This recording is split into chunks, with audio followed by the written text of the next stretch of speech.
Mon meurtre est un monde en miniature où vit un peu de paix dans lequel nul n'a le droit d'être heureux seul. Bonjour à vous la famille, bonjour une fois de plus. Famille, aujourd'hui je vais un peu te parler de ce qu'on appelle aujourd'hui la nouvelle évolution à travers les intelligences artificielles et autres. On dit on nous programme pour une nouvelle évolution. Mais est-ce que tu sais que on nous convainc simplement que la technologie est le chemin vers la liberté? Mais en réalité, c'est le chemin vers la transformation de l'homme en quelque chose de contrôlable. Oui, on nous transforme pour être contrôlable. Vous voyez un peu les biopuces, les modifications génétiques, les interfaces neuronormales.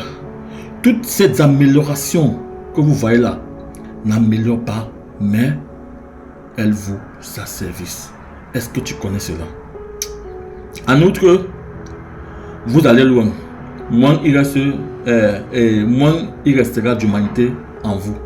Parce que lorsque vous allez pousser le bouchon plus haut, vous allez finir par comprendre qu'il ne restera presque plus d'humanité en vous. Parce que dans le domaine intellectuel, comment ça se passe? On te dit aujourd'hui que tu peux faire tout de façon facile. À travers quoi? L'IA qui crée des contenus pour toi, qui peut forcément faire même tes discours pour toi, qui peut forcément tout apprendre en un laps de temps. Aujourd'hui, l'homme ne réfléchit plus à travers son cerveau. Les neurones, vous voyez un peu, sont directement orientés vers quelque chose qui nous contrôle. Après, ils ont pris le domaine alimentaire. Dans le domaine alimentaire, ils ont puisé quoi?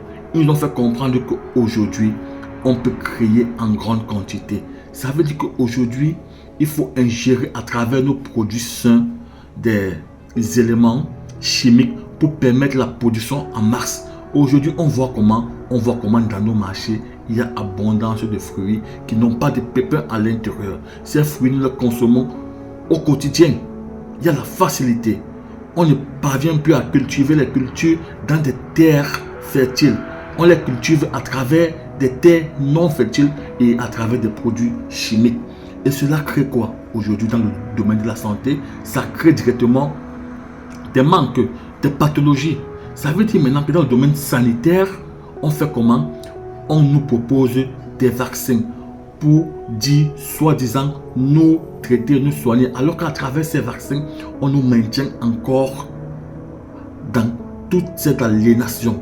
Parce que ce qu'ils insèrent en toi, ça veut dire lorsqu'on te vaccine, on insère uniquement des micropuces, on insère uniquement des maladies. Tu deviens un dépotoir scientifique.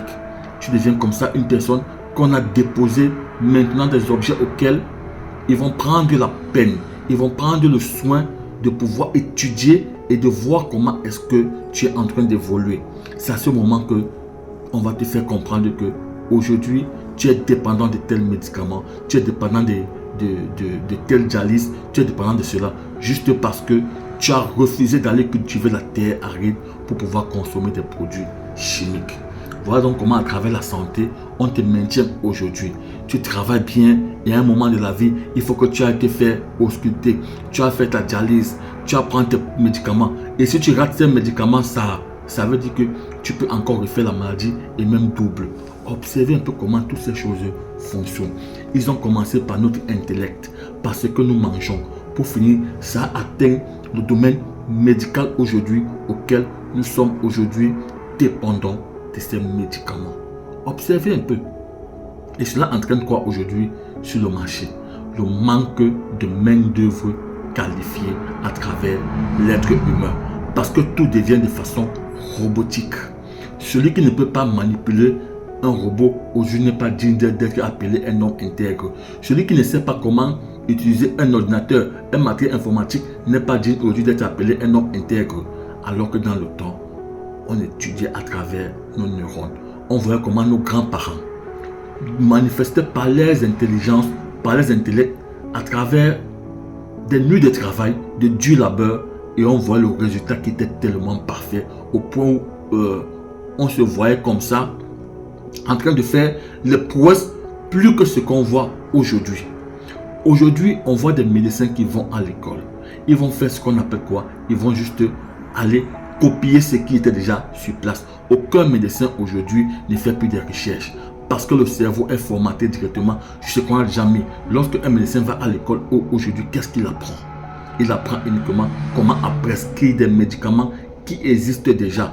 Par contre, les grands médecins d'avant, c'était des chercheurs. Lorsqu'on te décerne un diplôme de médecine, ça veut dire que tu as fait une recherche qui a abouti à un résultat spécifique. Et aujourd'hui, tu peux être appelé médecin parce que tu as réellement fait des recherches et tu as fait la découverte d'un vaccin. Tu as fait la découverte d'une pathologie. Tu as fait la découverte d'un sérum. Tu as fait la découverte de quelque chose qui peut améliorer la médecine continuelle. Aujourd'hui, on voit plusieurs personnes fuir la médecine traditionnelle et aller se retrouver dans la médecine naturelle, dans la médecine moderne. Que je ne dis pas aussi qu'elle n'est pas tellement mauvaise, qu'il y a aussi des prouesses à travers certains éléments, mais on se focalise aujourd'hui plus sur cette médecine qui nous donne des comprimés, qui passe le temps à nous inciser au quotidien, alors qu'à travers la médecine naturelle, l'homme se soigne à la racine, à la source et de façon naturelle vit longtemps. Observez juste l'Asie. Observez juste les pays asiatiques, comment ils vivent aujourd'hui. Et pour conclure cette vidéo, laissez-moi vous dire que un cerveau qui ne travaille pas constamment vieillit. Raison pour laquelle on facilite tout aujourd'hui à l'être humain à travers l'intelligence artificielle. Parce que on te demande de ne pas lire aujourd'hui. Un cerveau qui ne lit pas est voué à l'échec. Il faut lire à travers des bouquins. Il faut lire à travers du paysage. Il faut lire à travers des lignes. Il faut constamment que ton cerveau soit en travail pour pouvoir maintenir sa longévité. Mais lorsque un cerveau est orienté uniquement par ce qui est asservi, par ce qui le sert, l'intelligence artificielle, il commence à vieillir et il perd en qualité. Il perd réellement ses capacités à pouvoir se développer. Et c'est ainsi qu'il finit par accepter tout ce qu'on lui donne.